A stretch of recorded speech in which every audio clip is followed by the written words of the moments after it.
አሰላሙ አለይኩም ወራህመቱላሂ ወበረካቱ። ውድና የተከበራችሁ የቻናላችሁ ቤተሰቦች እንዴት አደራችሁ? እንዴት ዋላችሁ? ሁላችሁንም እንደ ሰዓት አቆጣጠራችሁ ሰላም ብያለሁ። ዛሬ ይዤላችሁ የመጣሁት ድራማን ክፍል 24ን እነሆ እንድትከታተሉ ጋብዛችኋለሁ። ሀሳብ አስተያየት ካላችሁ በኮሜንት ሳጥን አስቀምጡ ማለት ነው። እኔ ወደ ድራማው አመራለሁ ማለት ነው። ሲፈን ብዙ ነገር እያደረገች ማንም ሴራዋና እንዲሁም ተንኮሏን ያላወቀባት ብትኖር እሷ ናት። ዛሬ ግን ካደረገችው ክፉና መጥፎ ድርጊቷ ቤቱ በስሙ እንዳልሆነ ስታቅ ወይም ለማስፈረም ሌላ እቅድ ስታወጣ እንደማይሳካና ቤቱ በሱ ስም እንዳልሆነ ስታቅ ቤቱን እንዳለ በጋዝ ሳር ከፍክፋ ታነደዋለች። ዛሬ አምነን በጣም ጭነቅ ጥበብ ብሎት ምን ማድረግ እንዳለበት ምን ስሜት እየተሰማው እንደሆነ ግራ የገባው እስኪ እንዲሁም መንፈሴን ማደሻ ሊሆነኝ ይችላል ጄሪ በደረሰባት አደጋና ወይም ልጇን ባጣችበት ሐዘን ምክንያት ወደ አዲስ ህይወትና መልካም ህይወት ወደፊት በመመኘት ዛሬ የደስታ ቀን እስቲ ይሁን በማለት ማታ እራትና ሁላቸውም ተሰብስበው አምረውና አሸብርቀው እንዲገናኙ ለሁሉም አዘዘ። ወይዘሮ ዛሃራንም እራት እንዳዘጋጁ ተነገረ። እሺ ብላ ወይዘሮ ዛሃራ ተፈተፈ ብላ እራቷን እያዘጋጀች እያለ ዛሬ ጥሩ ስሜት እየተሰማኝ አይደለም ሲልም ለብሌን ያማክራታል። ብሌንም በቅናት ቅጠል ርር ያለችው ምን እያደረግኩ ነው? ከህይወታቸው እንዲወጣ አያስወጣኝም። ነገር ግን እሱ ከኔ ጋር መሆን አይፈልግም። አልፎም ለእሷ ብቻ ነው የሚጨነቀው። ከዚህ በፊት ደጋግሞ እንደነገረኝ ከልጄ ጋር የሚያገናኘኝ ልጄ ብቻ ነው ብሎ ነበር። አሁን እሱ ነገር የለም። ምን እያገናኛቸው ይሆን 24 ሰዓት እሷ ስር የሚለው በማለት በቅናት እየተብሰለሰለች ያያት እንግዲህ ምን ሆነች ነው በማለት ይጠይቃታል። ይህንንም ሲላትም እሷ ምንም እየሆነች እንዳይሆንም እንዲሁም የሚሰማትን ራሱ ምንም እንደማታቅ ትነግረዋለች። እሺ በቃ ካልሽ ምን ይደረጋል? ነገር ግን እዚህ ቤት ውስጥ ታየኋቸው ሰዎች አንቺ የተለየሽና መልካምና ቅነሽ በማለት ይነግራታል። እሱም አዎ ላይ እንደዛ እንኳ አይደለም፣ ሁሉም እንዳመለካከቱ ይለያል በማለት ትመልስለታለች። ይሄም ይበቃል በማለት ዛሬ እንግዲህ የአምነን አክስት የሆነችው ከዛ ቤትና ከተዘጋበት ቤት ወጥታ አብራ እራት ልትበላ እንደምትቀላቀል ለወይዘሮ ዛሃራ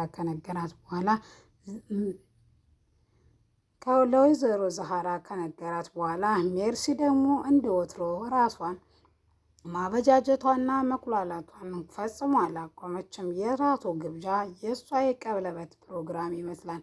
ራቱም ላይ እንግዲህ አቶ አምነን ጣል ያደረገው ባልሽ የት ነው እያለ ነበረ። እሷም ስለ እሱ እንደማይመለከታትና የትም ይኑር የትም እንደማያገባት ትነግረዋለች። ቤሌን አሁንም ቅናቱ ፊቷ ላይ በፍጹም ይታያል። ነገር ግን ሙሉ ቀን ያላያትን ሲፈንን የት ናት? ምን ነው ሰሞኑን አላየኋትም ሲልም እሷ ግን ወደ ውጭ እንደወጣችና ደግሞም አንድ ነገር ካሰበች ሳታሳካ ወደ ቤት አትመለስም ወይም አትታይም በማለት ይመልስላታል። እሺ በቃ ካልክ ለማንኛውም አንተ ወንድሜ ነህ። የዚህ ቤት ብዙ ነገሮች የምናደርገው የቤት ብዙ ኪሳራና ብዙ መከራ እየወረደበት ነው።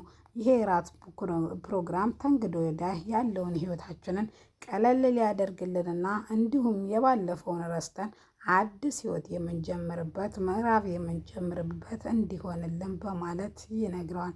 እሱም እራቱ ላይ ከመጣች እንደምትደርስና ቃል ገብቶለት ይለያያሉ።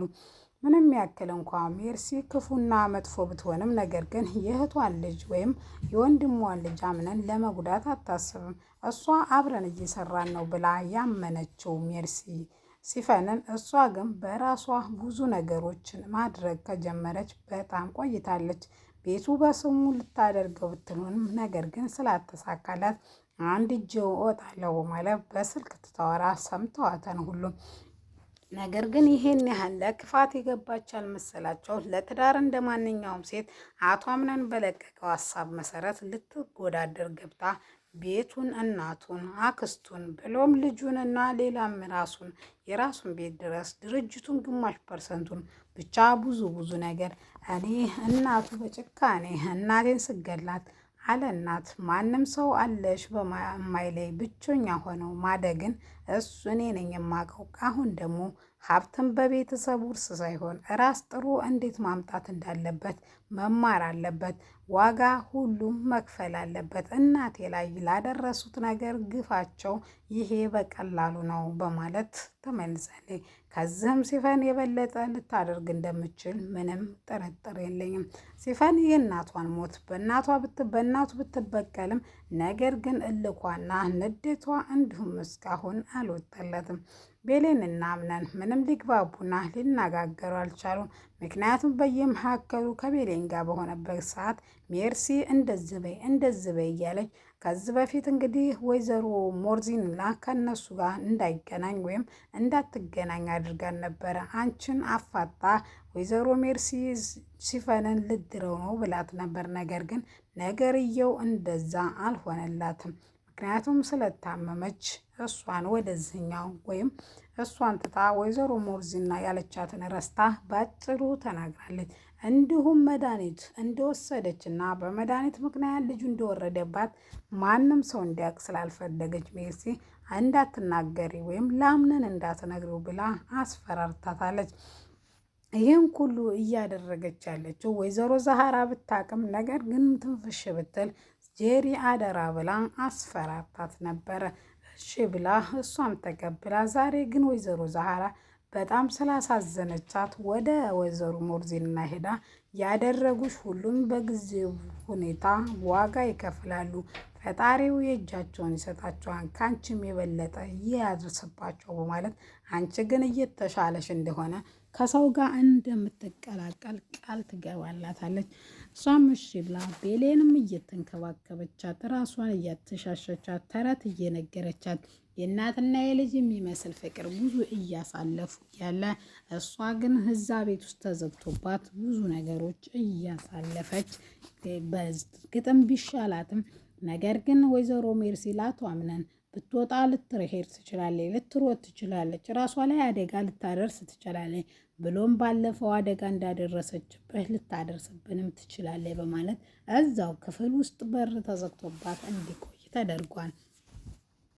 ሙስጠፋ የሌለው ቤት ውስጥ አንድ ነገር ግን ወደ ቤት ሲገባ ሜርሲ መንገድ ላይ ጠብቃ ምን እንደተፈጠረ ልንገርህ ትትለው ምንድን ነው እሱ ሲላትም የሚስትህ ልጅ እኮ ወረደ ሲልም እንዴት ወዴት ብሎ ሳይጠይቅ እየከነፈ ወደ ጄሪ ይሄዳል።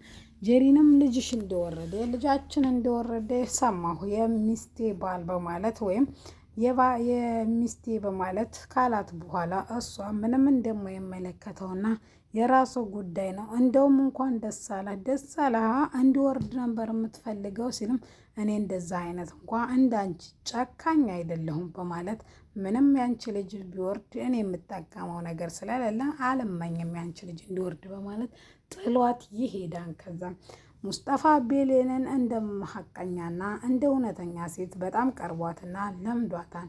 የልቡን እንድታዋየው ቢጠይቃትም እሷ ግን ምንም ልትነግረው ፈቃደኛ አይደለችም። እሱ ግን አቶ አምናንን እንደወደደችው እና በጣም እንደምታፈቅረው እንደሚያፈቅራት ጠንቅቆ ስለሚያውቅ እና ከዚህ በኋላ ደግሞ አንዳንድ ጊዜ ዓለም ላይ ጨካኝ መሆን አለብሽ፣ የዋህ ስትሆኝ የማታረጊው ነገር የለም በማለት የማትጎጁ ነገር የለም በማለት ይነግራታል። ሜርሲ ልጅሽን የገደለው ሙስጠፋ ሊሆን ይችላል በማለት ለወይዘሮ ጄሪ ትነግራታለች። ለዚህም የሚሆነው ለአቶ አምናን ሳትነግሪው እኛ መበቀል አለብን በማለት እንድታስፈራራው ትነግረዋለች። እሷም እሺ በቃ እበቀለዋለሁ ትላለች። ሙስጠፋ ሲፈንን ካያት በጣም የቆየው ወደ ቤት ስትመጣ የምናረገውን ነገር እያማከርሽኝ አይደለም፣ ምን እየሰራሽ ነው? ለምን አትነግሪኝም? ሲላትም እሷም አንድ ነገር አግኝቼ ታውቃለህ፣ ሳልጨርስ ወሬም አልፈልግም፣ ትንሽ ነው የቀረኝ፣ እነግርሃለሁ ሁሉም፣ አንተ ጸባያን ከሁሉም በላይ ታውቀዋለህ በማለት መልስ ይሰጣታል። እሱም እሺ በቃ ካለች በቅርቡ እንደምናውቅ ተስፋ አደርጋለሁ ብሎ አገር ሰላም ብሎ የተጋበዙትን ራት በልተው ሁሉም ወደ ክፍላቸው እንቅልፋቸውን ጋደም ካሉ በኋላ ወይዘሮ ሲፈን እንዳለ ቤቱን ከኩሽና እስከ ሳሎን ሁሉንም ጋዝ አርከፍክፋ ከውጭ ሆና አትክልቶቹ ሳይቀሩ ጋዝ አርከፍክፋ እሳት ለቀቀችባቸው። ቤተሰቡ ይተርፋል።